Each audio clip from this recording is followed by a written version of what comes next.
ಪರಮ ಪೂಜ್ಯ ಡಾಕ್ಟರ್ ಶಿವಾನಂದ ಶಿವಯೋಗಿ ರಾಜೇಂದ್ರ ಮಹಾ ಸ್ವಾಮಿಗಳವರಿಂದ ಆಶೀರ್ವಚನ.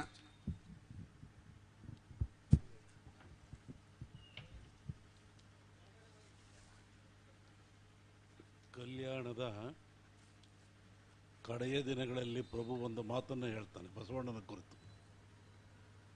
ನಾನು ಬಂದದಕ್ಕೆ ನೀನೂ ಬಂದೆ, ನೀನು ಬಂದದಕ್ಕೆ ನಾನೂ ಬಂದೆ, ನಮ್ಮಿಬ್ಬರೂ ಬಂದದಕ್ಕೆ ಅವರೂ ಬಂದರು. ಹಣತೆ ಒಡೆಯಿತು, ದೀಪ ಆರಿತು, ಕಲ್ಯಾಣ ಹಾಳಾಯಿತು.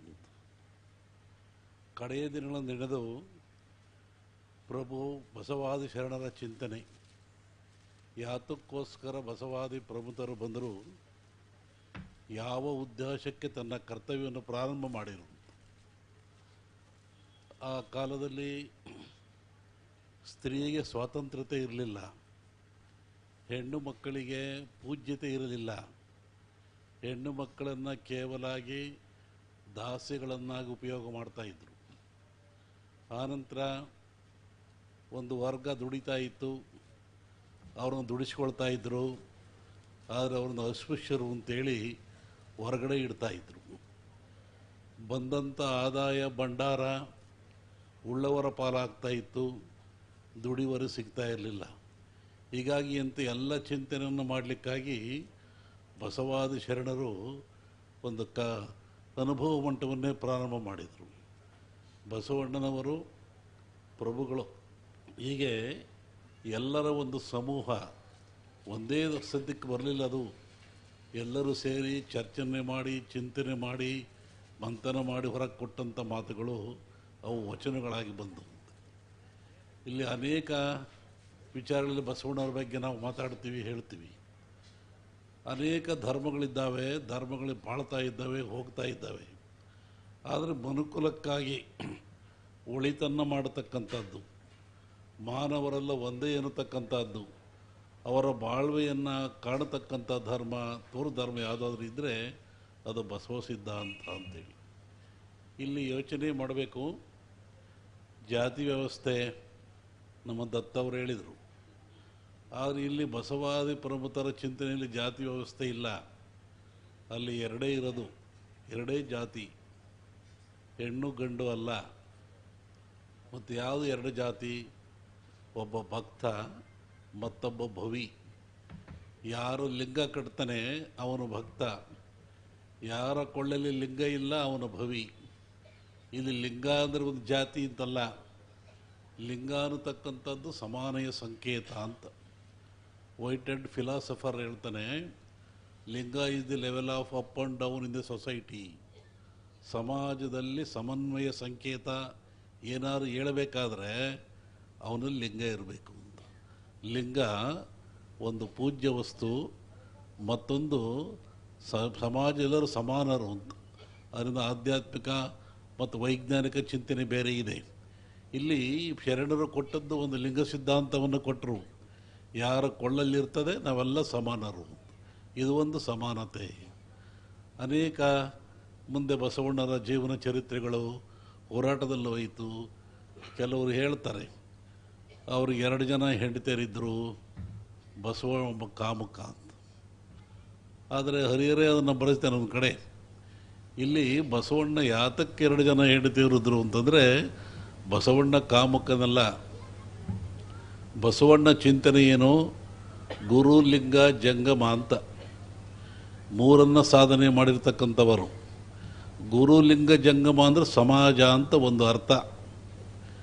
ಗುರು ಕೆಲಸ ಏನು, ಲಿಂಗದ ಕೆಲಸ ಏನು, ಜಂಗಮ ಕೆಲಸ ಏನು ಅಂತ. ಇಲ್ಲಿ ಬಸವಣ್ಣ 3 ಮಾಡಿಕೊಂಡ. ತಾನು ಜಂಗಮ ಭಕ್ತನಾದ, ನೀಲಾಂಬಿಕೆ ಲಿಂಗ ಭಕ್ತಳಾದ್ಲು, ಗಂಗಾಂಬಿಕೆ ಗುರು ಭಕ್ತಳಾದ್ಲು ಅಂತ.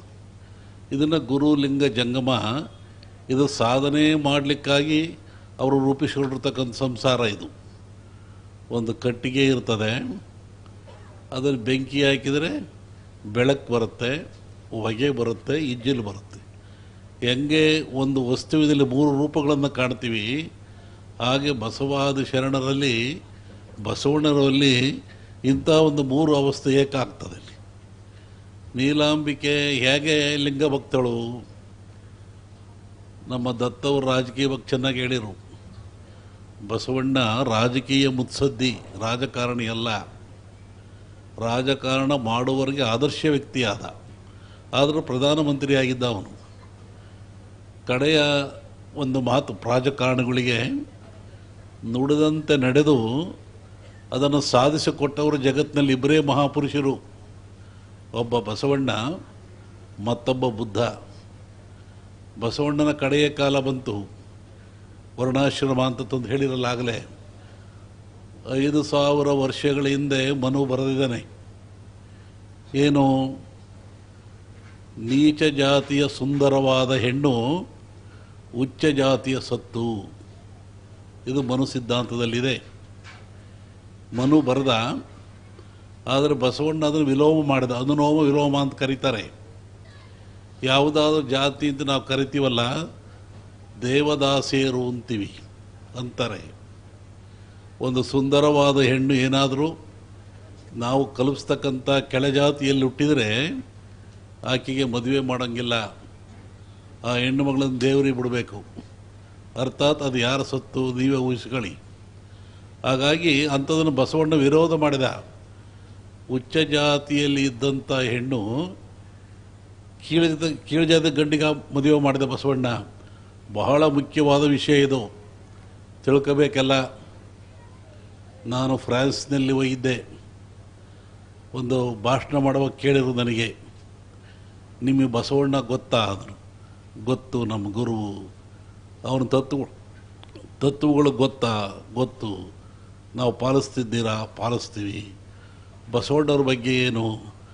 ಆದರ್ಶ ಪುರುಷ, ಯುಗ ಪುರುಷ, ಈಗೆಲ್ಲ ಹೇಳಿ ನನ್ನ ಹತ್ರ ಕಮಿಟ್ ಮಾಡಿಕೊಂಡ್ರು. ಆಮೇಲೆ ಅವ್ರು ಹೇಳಿದರು, ಇಷ್ಟೆಲ್ಲ ಹೇಳ್ತೀರ ನೀವು, ನಿಮ್ಮ ಗುರುವು ಮತಾಂತರ ಮಾಡಿದ್ದಾನಲ್ಲ, ಮತ್ತೆ ನಾವು ಮಾಡಿದ್ರೆ ಹೊಡಿತೀರಿ ಬಡಿತೀರಿ ನಿಮ್ಮಲ್ಲಿ. ನಿಮ್ಮ ಗುರು ಮತಾಂತರ ಮಾಡಿಬಿಟ್ನಲ್ಲ. ಮಧುವರಸನ ಮಗನಿಗೆ ಮಗಳನ್ನು ಅರಳಯ್ಯ ಕೊಟ್ಟು ಮದುವೆ ಮಾಡಿದ್ನಲ್ಲ, ಇದು ಏನು ಅಂತ ಕೇಳಿದರು. ಎಂಥ ಪ್ರಶ್ನೆ ನೋಡಿ. ನಾನು ಹೇಳಿದೆ, ಎಲ್ಲಿ ಬಸವಣ್ಣ ಮತಾಂತರ ಮಾಡಿಲ್ಲ, ಎಲ್ಲಿ ಬಸವಣ್ಣ ಜಾತಿಯನ್ನು ಕೆಡಿಸಿಲ್ಲ, ಜಾತಿ ವೈರತ್ವ ಮಾಡಿಲ್ಲ. ಅಲ್ಲಿ ಲಿಂಗ ಅನ್ನೋ ಶಬ್ದನು ಅದಕ್ಕೆ ಹೇಳಿದ್ದು ನಾನು. ಲಿಂಗ ಯಾರಲ್ಲಿರ್ತದೆ? ಭಕ್ತ. ಹಾಗೆ ಲಿಂಗಧಾರಣೆಯನ್ನು ಮಾಡಿದ ಮಧುವರಸನ ಮಗಳಿಗೆ, ಹರಳಯ್ಯನ ಮಗನಿಗೆ. ಅವಲೇನು ಬಂತು? ಶರಣರಾದರು ಅಂತ. ಶರಣ ಅಂದರೆ ಅರಿವನ್ನು ಮೂಡಿಸ್ತಕ್ಕಂಥವನು, ಜ್ಞಾನವನ್ನು ಹೇಳುವಂಥವನು, ಬುದ್ಧಿಯನ್ನು ಹೊಂದಿರತಕ್ಕಂಥವನು ಅಂತ. ಶರಣ ಹರಳಯ್ಯನ ಮಗನಿಗೆ ಶರಣ ಮಧುವರಸ ಮಾಡ್ಕೊಂಡು ಮದುವೆ ಮಾಡಿದ. ಇದು ಮತಾಂತರ ಆಗಲಿಲ್ಲ. ಮತಾಂತರ ಅಲ್ಲ ಇದು ರೂಪಾಂತರ ಅಂತ. ಮತಾಂತರ ಒಪ್ಪಿಗೆಯನ್ನು ಬದಲಿಸ್ತಕ್ಕಂಥದ್ದು. ರೂಪ ಅಂತಂದರೆ ಸುಂದರವಾಗಿ ಕಾಣುವಂಥದ್ದು. ಬದುಕಿಗೆ ಏನು ಬೇಕು, ಬಾಳಿಗೆ ಏನು ಬೇಕು ಎಲ್ಲ ಅಳವಡಿಸ್ತಕ್ಕಂಥ ರೂಪಾಂತರ. ಹಾಗೆ ಇಂತಹ ಸಮಸ್ಯೆಗಳು ಭಾಳ ಉದ್ದಕ್ಕೂ ಬರ್ತದೆ ಬಸವಣ್ಣನಿಗೆ. ಬಸವಣ್ಣ ಬಿಜ್ಜಳ ಅವನು ಹೊರಗೆ ಹಾಕ್ತಾನೆ, ಈ ಪದವಿಯನ್ನು ಬಿಡು ಅಂತ. ಒಂದು ಚಿಂತನೆ ಮಾಡಿ ನೀವೆಲ್ಲ, ಇವತ್ತೇನಾದರೂ ಯಾರನ್ನು ಇಳಿಸ್ತೀನಿ ಅಂತಂದರೆ, ಇಳಿಸ್ಬೇಕು ಅಂದರೆ ಎಷ್ಟು ಪಕ್ಷಾಂತರಗಳಾಗಿದ್ದಾವೆ, ಎಷ್ಟು ದುಡ್ಡುಗಳು ಖರ್ಚಾಗಿದ್ದಾವೆ, ಸರ್ಕಾರ ಹಾರೋಗಿ ಬಿಟ್ಟಿದ್ದಾವೆ.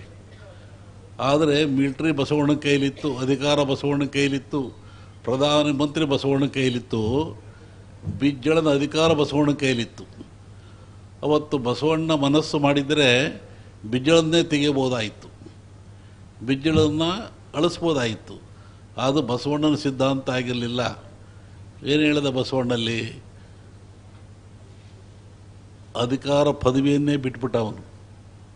ಅರಸು ಮುನಿದರೆ ನಾಡೊಳಗಿರಬಾರದು, ಗಂಡ ಮುನಿದರೆ ಹೆಂಡತಿಯಾಗಿರಬಾರದು.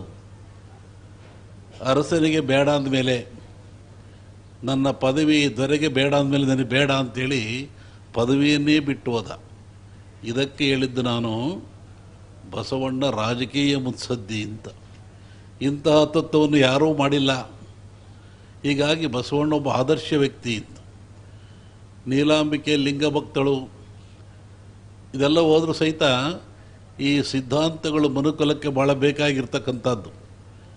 ಕಲ್ಯಾಣ ಜ್ಯೋತಿ ಆರ್ತು ಒಡಿತು ಹಾಳಾಯಿತು ಅಂದರೆ ಬಹುಶಃ ಆ ಕಾಲದಲ್ಲಿ ಮರೆತಿರಬೇಕು ಪ್ರಭುದೇವರು ಮುಂದೆ ಏನಾಗ್ತದೆ ಅಂತ. ಏನಾಗ್ತದೆ? ನಮ್ಮ ಪಂಡಿತರಾದರು ಬರ್ತಾರೆ, ಕಲ್ಯಾಣ ತತ್ವವನ್ನು ಮತ್ತೆ ಎತ್ತಿ ಹಿಡಿತಾರೆ, ಆರಿದ ಜ್ಯೋತಿಯನ್ನು ಹಚ್ಚುತ್ತಾರೆ, ಜನಮನದಲ್ಲಿ ತಿರುಗಿ ಮತ್ತೆ ಕಲ್ಯಾಣವನ್ನು ನೆನೆಸ್ತಾರೆ, ಉಳಿಸ್ತಾರೆ. ಆ ಬಹುಶಃ ಬಸವಣ್ಣ ಮರೆತಿರಬೇಕು. ಆ ಪ್ರಭುದೇವರು ಭಕ್ತನೆಂಬನೆ ಬಸವಣ್ಣನ, ಐಕ್ಯನೆಂಬನೆ ಅಜಗಣ್ಣನ, ಶರಣನೆಂಬನೆ ಪ್ರಭುದೇವನ, ಸಕಲೇಶ್ವರ ದೇವ ನಿಮ್ಮ ಶರಣರು ಮೂವರೇ, ಹಿಂದೆ ಆದವರಿಲ್ಲ ಮುಂದೆ ಆಹವರಿಲ್ಲ ಅಂತ. ಮೂರೇ ಜನ ಶರಣರು ನಮ್ಮ ಇತಿಹಾಸದಲ್ಲಿ. ಆ ಜೊತೆಯಲ್ಲಿ ನಾವು ಪಂಡಿತರಾದರೂ ಸೇರಿಬಿಟ್ರಿ ಈಗ. ಯಾತಕ್ಕೆ ಅಂತಂದರೆ ಇದು ಜನಮನವನ್ನು ಮುಟ್ತಕ್ಕಂಥದ್ದು, ಉಳ್ಳವರನ್ನು ಎದುರಿಸ್ತಕ್ಕಂಥದ್ದು, ಕೂಡಿಕೊಂಡು ಹೋಗ್ರಿ ಅಂತ ಹೇಳ್ತಕ್ಕಂಥದ್ದು, ಮತ್ತು ಸಮಾನತೆಯನ್ನು ಸಾರ್ತಕ್ಕಂಥದ್ದು.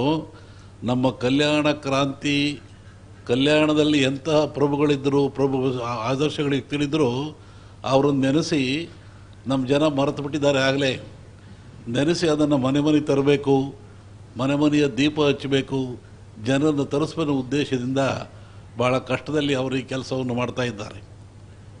ದೀಪ ಉರಿತದೆ, ಬೆಳಕನ್ನು ಕೊಡ್ತದೆ, ಅದು ಸುಡ್ತಾ ಹೋಗ್ತದೆ.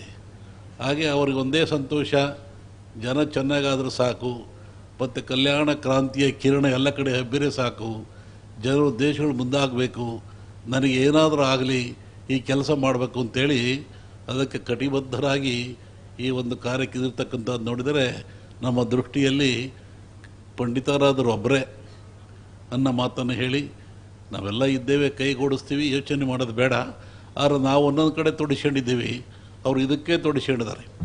ಆ ದೃಷ್ಟಿಯಿಂದ ಈ ಊರಿಗೆ ಬಂದು ಈ ಒಂದು ನಮ್ಮ ಜನರ ಮಧ್ಯೆ ಅವರು ಇಂತಹ ಒಂದು ಬೃಹತ್ ಕಾರ್ಯವನ್ನು ಹಮ್ಮಿ ನಿಮ್ಮೆಲ್ಲರ ಮನಸ್ಸನ್ನು ಬದಲಿಸಿ ಚಿಂತನೆಗೊಳಪಡಿರ್ತಕ್ಕಂಥ ಅವರ ಕಾರ್ಯ ಶ್ಲಾಘನೀಯವಾಗಿರ್ತಕ್ಕಂಥದ್ದು, ಅತಿಶಯೋಕ್ತಿಯಾಗಿರ್ತಕ್ಕಂಥದ್ದು.